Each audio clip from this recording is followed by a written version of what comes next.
This is English shorthand dictation number 215 and the dictation speed is 120 words per minute. Ready? Start.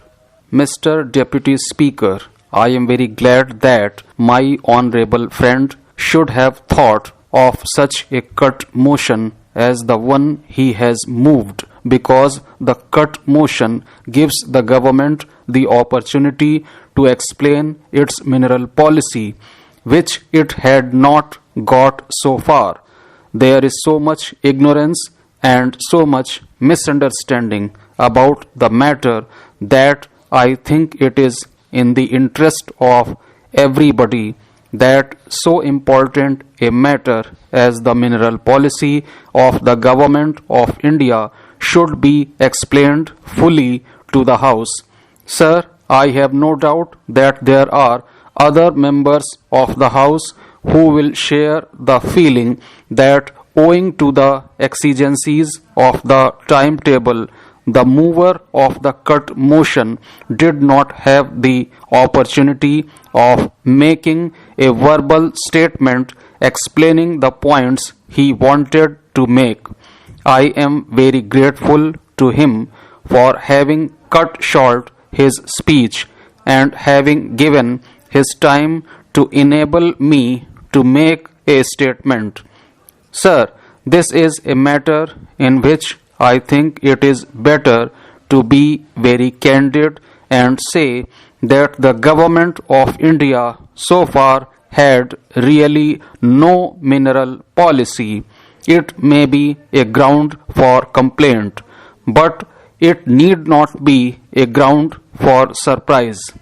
The responsibility for the absence of a mineral policy has been sought to be placed in certain quarters at the door of the Geological Survey of India. I am sure that that is a wrong charge, and I propose to devote the first few minutes that I have in order to dispel such an impression. I think it will be admitted that the mineral policy of any government is necessarily dependent upon the industrial policy of that government. Minerals necessarily play a great part in the industrial development of the country.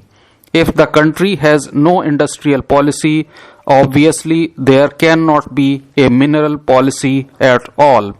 This House is aware that until the Government of India decided to have as its aim and object the reconstruction of the economic and industrial life of this country in the post-war period, the government played very small part in the industrialization of the country. All that I am trying to show is that if there has been no mineral policy, the fault is not of the Geological Survey of India. The fault lay with the government of the day. The fault perhaps lay with the legislature and with other organizations which were interested in the economic and industrial life of the country. The second reason why the Geological Survey did not play the part that geological surveys in other parts of the world do play is largely due to the fact that this is one of the departments which has always been understaffed. I would like to tell the House a little history with regard to the staffing and the provision of the technical personnel of the Geological Survey in India. In 1920, sanction was obtained for an increase in the superior gazetted staff of the Geological Survey. Unfortunately, there was so much difficulty in getting trained personnel that it took practically 9 years to fill the requisite number. The pity of the matter was that as soon as this number was filled, the legislature carried a motion for economy, and almost all these men who were recruited had to be axed. I point that out in order to show that if the Geological Survey Department did not play its part in the mineral policy of the Government of India, the legislature to some extent is responsible for that result. In the limited time that I have, I do not wish to dwell more on the past. I wish to speak about the future. I am glad to say that the Government of India has now accepted the need for a definite mineral policy. That is largely due to the fact that the Government of India has taken a decision to have a drive in favor of bringing about the industrialization of the country. The mineral policy of the Government of India has been set out in Section 14 of the second report on reconstruction and planning. I have no time to read Section 14 or even to give the gist of that paragraph. I have no doubt that the members of the legislature who are interested in the matter will look up Section 14 and see for themselves what exactly that policy is.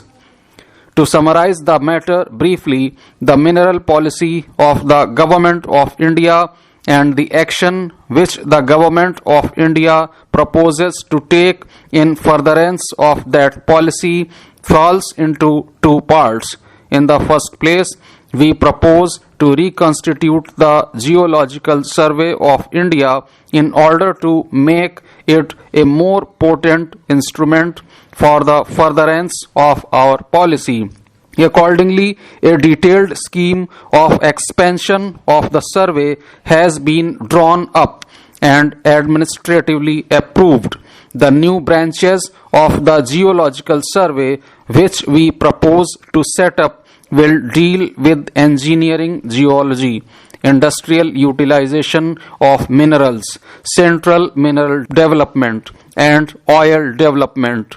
It will include the establishment of a natural history museum and publicity section in order to keep the public informed of what is being done. The second part of our mineral policy consists of legislation which the Government of India proposes to initiate for the purpose of establishing control over minerals. In defining the limits of legislative control over the minerals, we propose to take into consideration the following circumstances. 1. The importance of the mineral from the defense point of view on all India mineral development.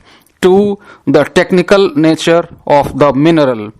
3. The purposes for which the mineral is used. 4. The value of the mineral or of the products into the making of which the mineral enters.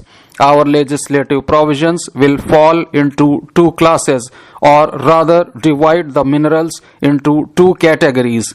In the first category will be minerals which will be subjected to general control, and under general control we propose to confine ourselves to the granting of prospecting and mining leases, renewal of such licenses and termination thereof. In the second category will be other minerals which will be selected for more detailed control. The number of such minerals which are suggested for more detailed control is 28. I do not propose to detail them here. The detailed control will include the power to grant licenses, the power to control the method of mining, processing, grading and standardizing, the power to direct improvement of mining and procuring methods, and also the power to initiate research for increased utilization and for other necessary purposes. I have started as briefly as I can the general policy which the Government of India proposes to adopt in regard to minerals. I propose now to turn to some of the specific points of which my honorable friend had given notice to me. The first point to which he has referred was the export of minerals. I would like to assure the House that in the contemplated legislation there will be provisions for dealing with the export of minerals outside India. The question really is whether we can completely stop the export of our minerals.